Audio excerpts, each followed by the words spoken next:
Hi, and welcome to my presentation on Mel Bonis, and in particular her song Un Soir. My name is Grayson Clifton. To start off with, Mel Bonis was a French composer.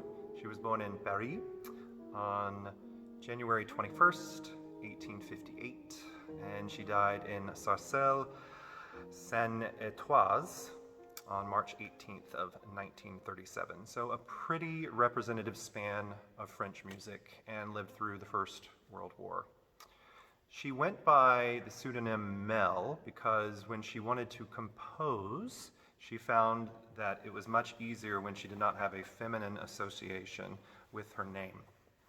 She was born into a middle-class family, but showed very remarkable musical talent and progress. Eventually, she was introduced by a family friend to César Franck, who pushed to get her into the Paris Conservatoire. There, she was a student right alongside Debussy and Pierre Ney. She did really well, remarkably well. She earned a bunch of awards, second place in accompanying and first in harmony. But her family was somewhat distressed when they found out that she was carrying on an affair with a fellow student. They had grown to the idea of her studying music, but they were not happy with her having an artiste as a lover. They were very concerned about this and thought it was quite frankly dangerous for her. So they yanked her out of the conservatory and put her into an arranged marriage with a man named Albert de Dommage, and that was around 1883. She wasn't particularly happy with this, although she did play the part quite well. She had a number of children with Mr. Dommage, and later reunited with her lover from the conservatory, had a child out of wedlock, and that's a whole other story. But the communication with her former lover and the rekindling of their passion really led her to strive to return to composing. Her later life was marked with depression, and she was really devastated by the loss of her younger son, Edouard, and died about 5 years later. But she left about 300 works. This particular piece, Un Soir, was published posthumously in 2000. If you want to refer to your score at this point in time, that would be great. The text here is by a poet named Anne Osmond. There's not really a discernible rhyme scheme that I can tell, but I'm certainly no expert in the French language or its syntax. There are words that rhyme. For example, genu and du and dire and forêt, but the setting is very free with variable phrase lengths. Some of these phrases are 6 measures long and some are 3. Put your forehead on my knees, sleep. The rain, with a soft sound, trickles down the windows. Sometimes she knocks, it seems. Under the cover of the forest, a flight of Illyria. From the roof, from moment to moment, the drops fall slowly, which strike the hour, the endless hour, and whispers, "Oh, sleep well, you won't hear the sky crying." That is a brief overview of the text. Let us listen to the song and just think about how that text resonates with the actual musical content.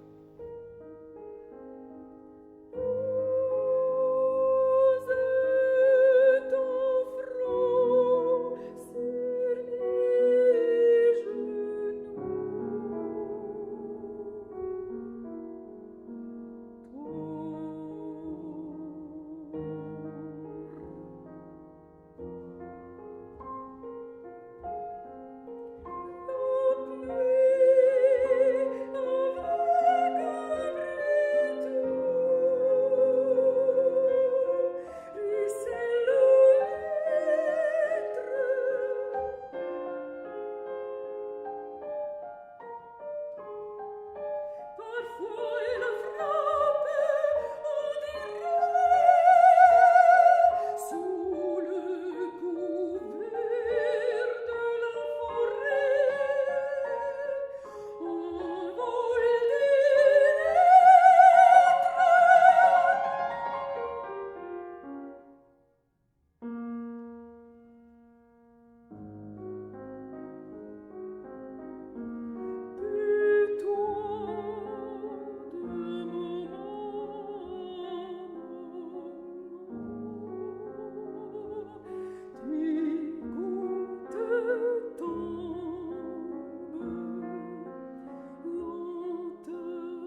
Now that we've had a good listen, let's do a bit of analysis. So the form, as with the syntax of the text and no real discernible rhyme scheme, is a bit hard to pin down. There is a definite form. I'm calling this an A-B transition C transition A, with the primary theme A only returning at the very end. The other sections that I have termed B and C are independent entities of one another, and I'll talk about those when we get to each section. The A section is from bars 1 to 10, as you'll see marked on your score. It has a steady raindrop nature in the accompaniment, and this is the only section that returns in some form later. The reason I call this raindrop accompaniment is because I believe that this is some form of musical painting with the accompaniment. It's constantly moving, and it just has a very gentle sway to it.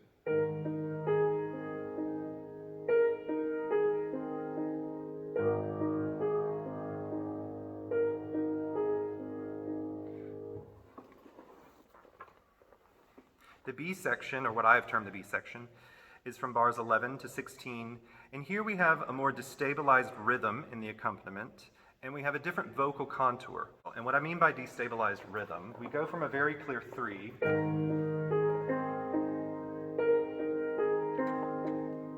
to we have these left-hand plinks, raindrops over top.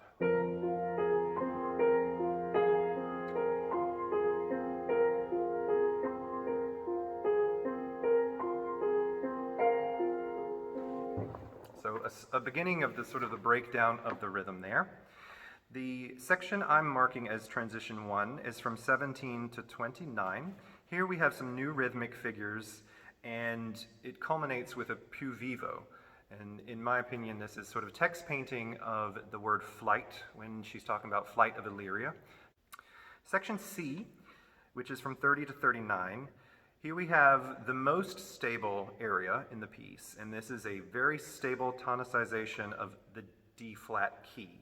And here's the only time we have an authentic cadence. We have a very clear A flat 7 going to D flat. There's another transitional section from 40 to 48. We introduce more unstable rhythms, and the harmonies become very dreamy, often rotating around a form of B flat half diminished and F flat augmented. And we sort of stay there until we resolve back to A flat for the return of the A section, which is in 49 and 61.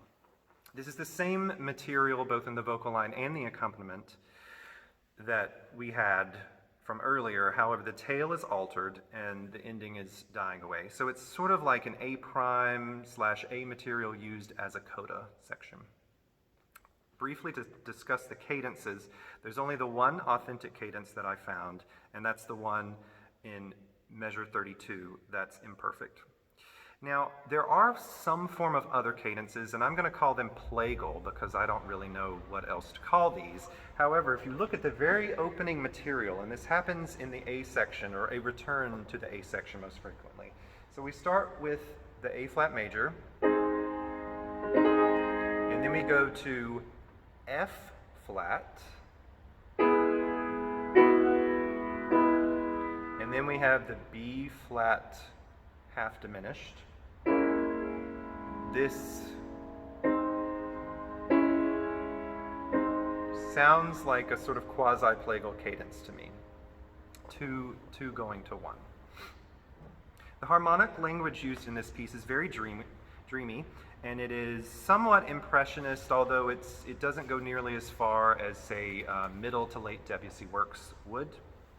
This work is a bit more modern with non-functional harmony as opposed to her earlier style, which was much more functional. I looked at a couple other pieces and they were very much 1, 2, 5, 1 in progressions with a couple modulations, but nothing absolutely crazy.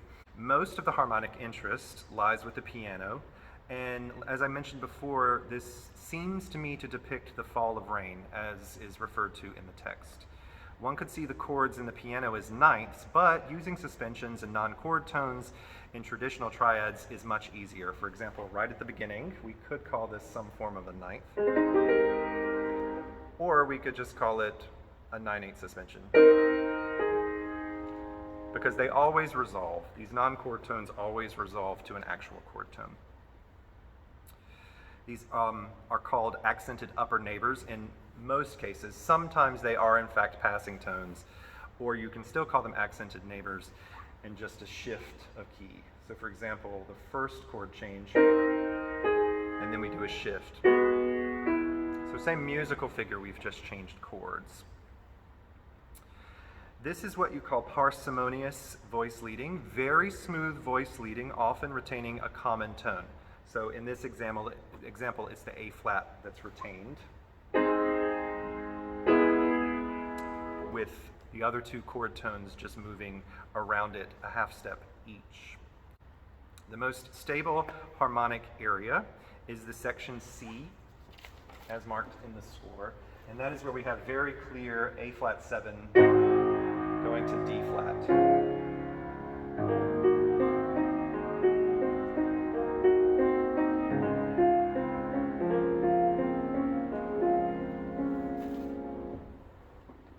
The transitions in this piece are the most unstable sections, with vague harmonies that are very difficult to define.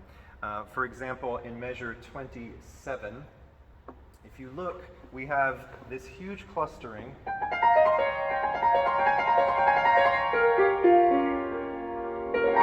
Now I'm calling that either an embellished D flat 7 or just a continuation of the previous D flat or B flat chord.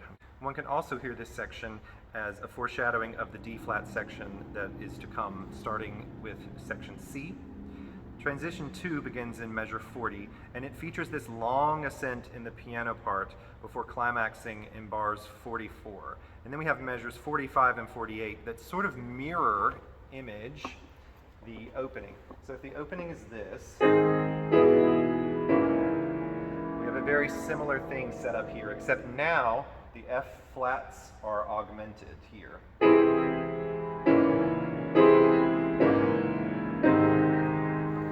Before they have that cadence feel back on A flat.